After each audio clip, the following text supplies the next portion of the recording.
البقرة آيات نمبر 166. أعوذ بالله من الشيطان الرجيم. بسم الله الرحمن الرحيم. استبرأ الذين اتبعوا من الذين اتبعوا ورأوا العذاب وتقطعت بهم الأسباب. صدق الله العظيم.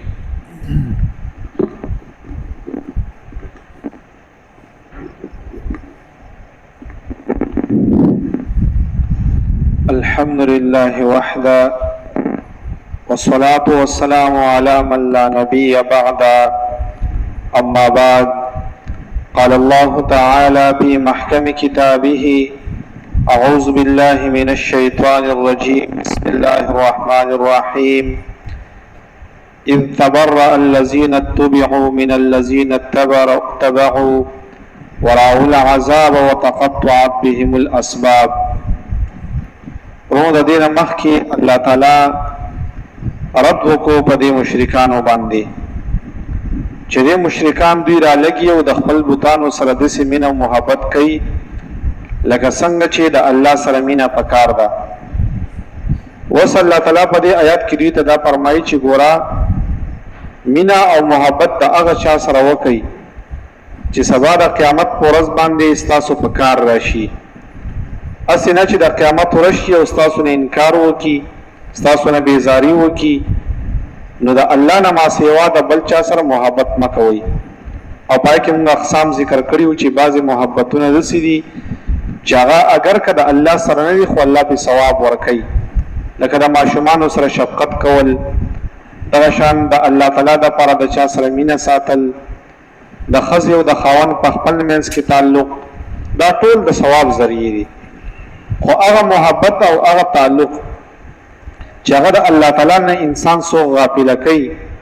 نو الله تعالی په هغه محبت باندې رد وکړو. اوس الله تعالی فرمایي چې کله دا کافران د قیامت په ورځ باندې عذاب ویني، نو استبرأ الذین اتبعوا من الذین اتبعوا، چې کله بیزاره شي هغه خلک چې تابعداري کړی شوي ده د هغه خلکو نه چې تابعداري کړې ده. مثلا یو انسان را لګېدلی دی او د یو بت عبادت یې کړی دی، نو دا د چا چې تابعداري کړلی شوي ده چې دا بت دی، نو دی به د دې انسان نه بیزاري وکړي چې یاره زه خو نه یم خبر، زما عبادت به دې نه کوم، ما څه پته لګېده. دغه شان علما وایي چې که چا د فرشتو عبادت کړی دی، نو د دې فرشتې عبادت کړلی شوی دی، نو دا فرشته به راولېږي او دا به بیزاري اختیار کړي. الله تعالی ته به وایي چې یا الله ما خو دې ته نه ویلې چې زما عبادت وکړئ، نو که عذاب ولا ورکې نو ورکه ولا خو ماتې وساته. نو ځکه الله تعالی فرمایي چې استبرأ الذین اتبعوا من الذین اتبعوا، چې بیزاره بشي هغه خلک چې تابعداري کړلی شوي ده د هغه خلکو نه چې تابعداري کړې ده، او چې کله دوی عذاب ویني نو په دغه ټیم کې نو الله تعالی فرمایي چې که تاسو خامخا مینه او تعلق ساتئ نو د هغه چا سره وساتئ چې د قیامت په ورځ باندې ستاسو نه مخ نه اړئ. لکه بل ځای کې الله تعالی فرمایي: الاخلاء یومئذ بعضهم لبعض عدو الا المتقین، چې د قیامت په ورځ باندې به دوستان د یو بل نه تښتي، الا المتقین، مگر هغه دوستان چې هغه متقیان دي، هغه د یو بل په کار راځي. انسان په دنیا کې د نیک انسان سره مینه کړې ده، د هغه سره تعلق ساتلی دی، نو دا نیک انسان به د دې بل انسان په کار راځي، دا ښه دوست په د دې ښه دوست په کار راځي.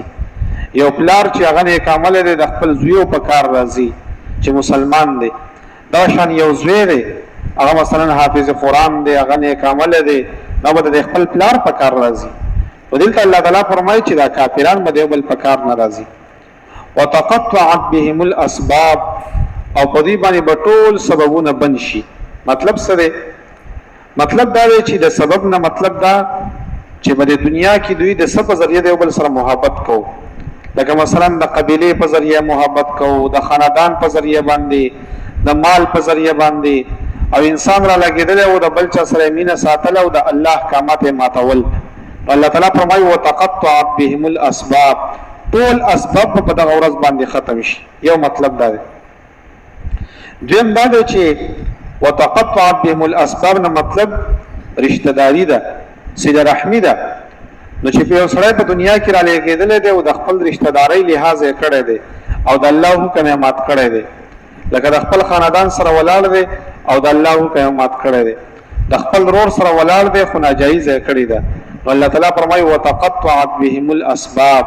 په دغه ورځ باندې به ګورئ صله رحمي بیا په کار نه راځي، رشته داري بیا په کار نه راځي، په باطله باندې څوک د چا سره ملګرتیا نشي کولی. یا وتقطعت بهم الاسباب دریم مطلب دا دی چې د دوی کوم اعمال دي چې په دنیا کې یو سړي کړي دي او باغې کې د نیت خراب وو، الله تعالی فرمایي وتقطعت بهم الاسباب، اعمال به هم ختم شي.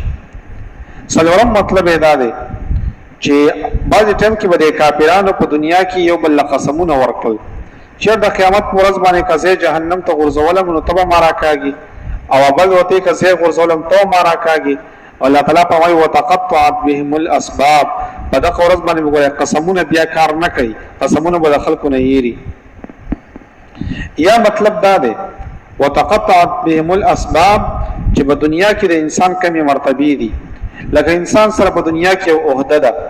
او د هغه عہدې ناجایز استعمال کوي، نو دا خیال ده چې د قیامت په ورځ باندې به هم بچ کی. الله وینا وتقطعت بهم الاسباب، عہدې ګوره په دنیا کې پاتې شوې، په آخرت کې د قیامت په میدان کې به ټول خلک په یو صف کې یو شان ته کې ولاړي. وتقطعت بهم الاسباب.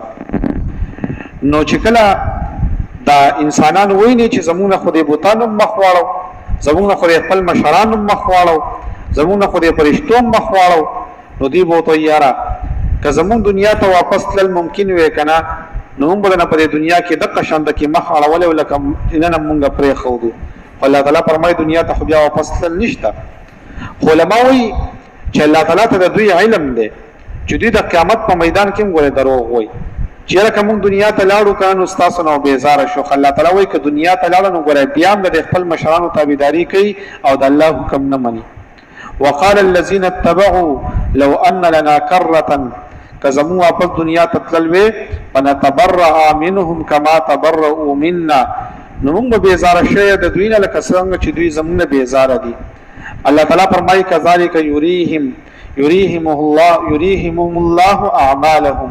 الله به وښیي دوی ته د دوی عملونه حسرات علیهم چې افسوس کوي په دوی باندې. څنګه عملونه به ورته وښیي؟ افسوس په پیدای چې انسان دی په دنیا کې عمل کړی دی خدا شرک کړی دی، نو عمل یې کړی دی خو حسرات په ده باندې به افسوس وي چې دا شرک مې ولې کوو. یا مطلب دا چې انسان عمل کړی دی خو د الله د رضا دپاره نه دی کړی، ریاکاري کړې ده، نو حسرات علیهم افسوس پي، لکه عمل یې کړی دی خو افسوس په هم کوي چې ولې مې دا ریاکاري کوله. یا حسرات نه مطلب دا دی چې انکار د قیامت چا کړی دی چې را قیامت نشته، سزا جزا نشته، نو الله تعالی فرمایي حسرات علیهم، او دوی باندې به د خپل اعمال هغه افسوسي. اعمالهم د دوی عملونه. نو یو مطلب دا دی چې دوی به وایي چې موږ په دنیا کې د نیکي ولې بربادوله، چې نیکي هم کوله په دنیا کې نو د الله د رضا دپاره ولې نه کوله، نو نن خو موږ افسوس کوو ځکه عمل هم په کار رانغی. لکه حدیث شریف کې راغلي چې د قیامت په ورځ باندې به الله تعالی یو انسان راولي چې هغه الله تعالی په لاره کې شهید شوی دی، الله تعالی به ورته تا زما دپاره څه کړي، او به ورته الله تعالی ته مله دا سر را کړی و ستا په لاره کې مې قربان. الله تعالی به ورته ته دروغ وایي دا خو دې دپاره کړي و چې خلک ما ته بهادر انسان وایي، تا ته ویلی شوي دي وایي زه جهنم ته ور واچوئ. نو اعمالهم حسرات علیهم، افسوس کوي چې یاره دا ما څه چل وکړو، په دنیا کې مرم شومه او اوس چې جنت هم راته میلاو نه شو. دغه شانته کې سخي انسان به راویستلی شي چې کوم د الله د رضا دپاره مال نه لګوي، ده ته به وایي ما تعالی مال درکړی او تا پې څه وکړه، یا به وایي الله تعالی ستا په لاره کې مې لګولی و، الله تعالی به ورته وایي دا خو تا دې دپاره لګولی و چې خلک ما ته سخي انسان وایي، تا د په دنیا کې ویلی شوی دی هم جهنم ته واچوئ. نو حسرات علیهم، افسوس به کوي چې یاره په دنیا کې ما د الله د رضا دپاره عمل ول نه کړ. عالم به راویستلی شي، الله تعالی به ورته تعالی ما علم درکړی تا څه چل کړی، یا الله تعالی ما خو ستا علم خلکو ته ښودلی و، الله تعالی به ورته وایي چې تا خو دې دپاره نه و ښودلی، تا خو دا ویلي چې خلک ما ته لوی عالم وایي، ما ته ښه سړی وایي، هغه تا ته ویلی شوي دي وایي هم جهنم ته واچوئ. نو حسرات علیهم، دا خپل علم باندې به انسان افسوس کوي چې ما په دنیا کې علم خلکو ته ښودو نو د الله د رضا دپاره مې ول نه ښودو. حسرات علیهم. یا مطلب دا دی چې اعمالهم د دې نه مطلب بد عملونه دي، یو انسان وایي چې ما په دنیا کې دا بد عمل ولیکو نو نن دا افسوس کوي چې ښه عمل مې کړی نو ښه به وکنه نو چې بد مې کړی نو افسوس وکړي خو بیا پیدا نه ورکوي یا اعمالهم نه مطلب ثواب د اعمالو دی چې دوی کله وګوري چې الله تعالی خو موږ ته په اعمالو ثواب نه راکوي نو دا په دغه ټیم کې افسوس کوي خو افسوس په بیا پیدا نه ورکوي نو الله تعالی فرمایي اعمالهم حسرات علیهم د دوی اعمال په دوی باندې افسوس وي وما هم بخارجین من النار خو نه به دوی راوتونکي د اور نه او یا د اعمالهم حسرات نه مطلب دا دی چې د کافرانو ته الله تعالی د جنت دروازې کولاو کی دوی براشي د دې بهر نه بل جنت ویني چې دا خو ډېر مزیدار ځای دی الله تعالی به ورته ګوره که تاسو نیک اعمال کړو که تاسو ایمان راوړیو دغه ځای به ستاسو ځای وي تاسو ورته وګورئ نو دوی چې وګوري نو اعمالهم حسرات علیهم افسوس وکړي چې یاره موږ دا کفر نه وی کړی اوس موږ د جنت ته داخل شوي الله تعالی فرمایي چې جهنم ته داخل شي وما هم بخارجین من النار نه به دوی راوتونکي د اور نه او مسلمان چې دی نو کپرس کا پر خپل گناهونو د وجې نه جهنم ته لاړم شي واپس په الله تعالی د جهنم نه راوباسي لکه حدیث کې راغلی دی پیغمبر علیه الصلاۃ والسلام فرمایي وي یو انسان دی چې په ځان باندې ډېر زیات ظلم کړی دی او دی په جهنم کې وای دی به आवाज کوي چې یا حنان یا منان یا حنان یا منان الله تعالی فرشتو ته وای چې لاړ شي تاسو په جهنم کې زما دغه شانت کې یو بنده دی زما आवाज کوي تاسو راو باسي و چې کله فرشته لاړ شي هغه په جهنم کې ولټي او ملاو بوته نشي واپس پراشه الله تعالی ته وای چې الله ستاسو بنده خو پیدا نه الله تعالی وته په پلان کې ځای کې په پلان کې طبقه کې په پلان کې ځای کې تړلې شوی در اخلاص یې کوي نو هغه چې فرشته ورشي دی به आवाजونه کوي یا حنان یا منان نو حدیث کې راغلی و دا فرشته به ونیسي او دسی به وسرندي جهنم په دې مینس کې ودانه ودا اسخوالی د سیولېږي او چې کله د جهنم د غاړي تر اوخیږي وای د په دغه ټیم کې هم د الله تعالی ته وایي چې الله تعالی د جهنم نه اختراوي استما خو دې سم وکا چې زماده وجود تک تور دی او تورواله ته ختم کا نور کمی جنت ته نه داخلي نو خیر دی والله تعالی په پښتو ته وایي چې نهر حیوان کې ولا غپور کوي ته برابر شي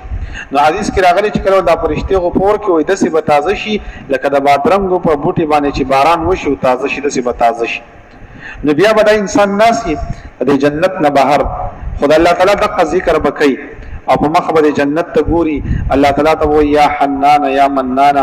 بس د جنت ستا پراخه جنت ته دروازې خواته ورنږدې کا الله تعالی به فرشتو ته چې زره دروازې خواته ورنږدې کړي سو وخت پورې بده ناسي بیا الله تعالی ته سوال وکړي چې الله تعالی اے لوی جنت ته دروازې نه اخوا کینما د چوکاټ خواته بناسي ما خیر د خو چې صرف وردن نشم والله تعالی به ته چې زه وردن نه کړم چې کله وردن نشي نو حدیث کې راغلی دی وای بیا بم د جهنم هغه تورواله د پدې تندې کې لګ لخکاری وای دی الله تعالی ته وای چې الله د جنت ته خو سره دن نشم خلق برا تسبق ګوري نو دا داغ را نه لري کی والله تعالی به دا داغ لري کی او الله تعالی به ته چې ذات جنتیانو سره په جنت کې اوسېګو او اول چې مسنګ جنت ورکړې ده دغه جنت می تعالی درکو نو ګور الله تعالی رحم کون کړي نو کافران چې د نوغي به جهنم نه راوځي او مؤمنان به هغه د جهنم نه الله تعالی راوباسي نو دا د کافرانو په باره کې الله تعالی فرمایي چې ما هم بخارجین من النار نه به دوی راوتون کی د ورنه نو الله تعالی دا د قیامت ورځ احوال ذکر کوي چې د بوتان به د خپل د معبودانو نه د خپل عبادت کوونکو نه بیزار شي او چې موږ عبادت هم نه کړي په کار به ناراضي استبر الذين تبعوا هر کله چې بیزار شي هغه خلق چې تابعداري کړی دا من الذين اتبعوا دا خلقنا چې تابعداري کړی دا او وین عذاب وتقطعت بهم الاسباب او کټ شي په دی باندې ټول سببونه وقال الذين اتبعوا او وای به خلق چې تابعداري کړی دا لو ان لنا کرتن که زمون دنیا ته واپس تللوي فنتبرأ منهم هم بیزار شوي د دوینا لکه څنګه چې دی بیزار دي زموننا هم دغه شان خی الله تعالی دوی ته عملونه دوی